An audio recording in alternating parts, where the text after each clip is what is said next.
Hello everyone, this is Andrew Barr with MyCrypto Guru, and the question I'm getting here a lot lately is, should I buy Bitcoin? It's the most expensive one out there. Well, I don't think it's all that expensive, only because if you know how important and useful Bitcoin is, you don't really think it's all that expensive compared to the other coins that are out there. But it's the biggest one on the block. It's had the most hype. People are worried that maybe the gas is running out. Maybe it's time to go ahead and move into an altcoin. But I'll tell you this, I invested quite a bit for my grandmother a while back, and her Bitcoin portfolio, her pure Bitcoin portfolio, is still outperforming any other portfolio we have. But should I buy Bitcoin? Well, the underlying question to that, the underlying statement really, I guess, is, if I buy Bitcoin now, will I have more money later? And I'm not going to go into the whole philosophical reason why I don't like that question, because I don't believe we should be running around looking for more dollars for our Bitcoin. You're missing the point of Bitcoin. But if what you're concerned about is getting more dollars for your Bitcoin, the question is, if I buy Bitcoin today, will I have more dollars tomorrow? And I still believe that's true. I believe we have an enormous amount of growth in front of Bitcoin. But let's understand, what is growth? Where does the growth come from? Growth in price comes from increase in demand. That can be people buying it because they want to hold on to it. That can be people buying it because they want to use it. But the fact is, there are, let's say, 100 people selling and 200 people buying, the price will move up. Because we need more people to sell for these people to be able to buy. The price will go up. 200 people selling, 100 people buying, the price will go down. Because now these buyers have a lot of people to choose from. The sellers have to compete with each other. So where does the price come from? It comes from an equilibrium of where are the buyers and the sellers matching. If demand goes up, price goes up. Understand that. That's the fundamental nature of everything we're dealing with. If demand goes up, price goes up. If demand goes down, price goes down. So the question of, should I buy Bitcoin? Which, yes, you should.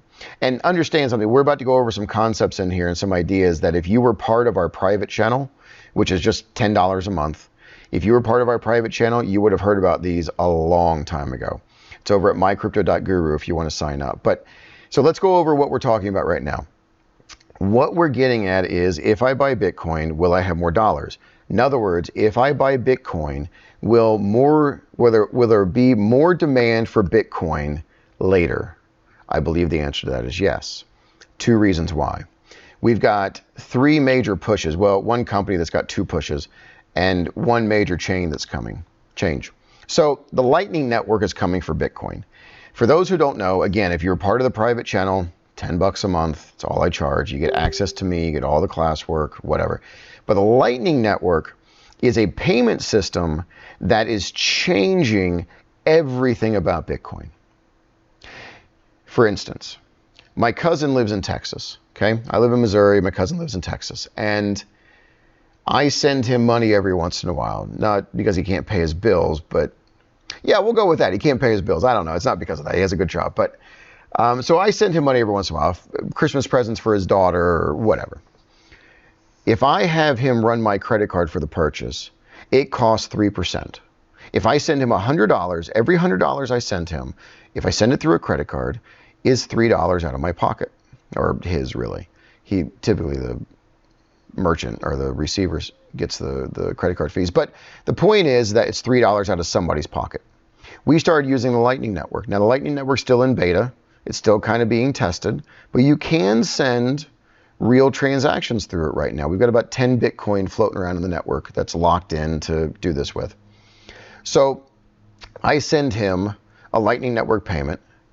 It doesn't matter how big the payment is. It costs me right around 1.5 cents. 1.5 cents. It's not based on how much I sent. It's not based on anything other than the fact that I sent a payment. It's around 1.5 cents. That's it. That's all. And he gets the money virtually instantaneously. If I use a credit card to send money, or I send money through the banking system, it typically takes at least a day or so. So I can send him money virtually instantly. So we have an organic system in place that should increase the demand for Bitcoin. Again, what is increase in demand? It's an increase in price. People are going to want to use Lightning Network because it's faster than a credit card, and it's significantly cheaper. Again, if I'm sending just $100, it's the difference between $3 or 300 pennies and 1.5 pennies. There's your factor, okay? So it's a factor of 200. It's 200 times cheaper on a $100 transaction. You go to $1,000, it costs $30 to send that. I still only pay 1.5 cents. So understand the Lightning Network is an organic way to just simply increase demand for Bitcoin because more people are going to want to use Bitcoin when Lightning Network is done. Lightning Network should be rolling out before the end of this year. Now, what's the other thing that's going on? Square. If you don't know what Square is, Square started as a point of sale company, and they were one of the first, if not the first, one to allow you to swipe a credit card on your cell phone. So that's where you saw a lot of those white little blocks they would put in, and it was the Square app. In fact, my company that I just sold back in December used Square at our point of sale. Now, I'm not saying Square is taking it at the point of sale. However, they are looking at taking it at the point of sale. That's the rumor that's going around right now, but that is, again, just a rumor. We don't know for sure. But if they were to start taking Bitcoin at the point of sale, that gets us in front of 300,000 to 400,000 merchants around the country. 300,000 to 400,000 merchants that can start taking Bitcoin for sodas, milkshakes, and cheeseburgers. That's huge. That's going to increase demand. If that happens, again, it's a rumor. But what is actually going on with Square, and this is the reason why I think the rumor of Square eventually adopting Bitcoin is true.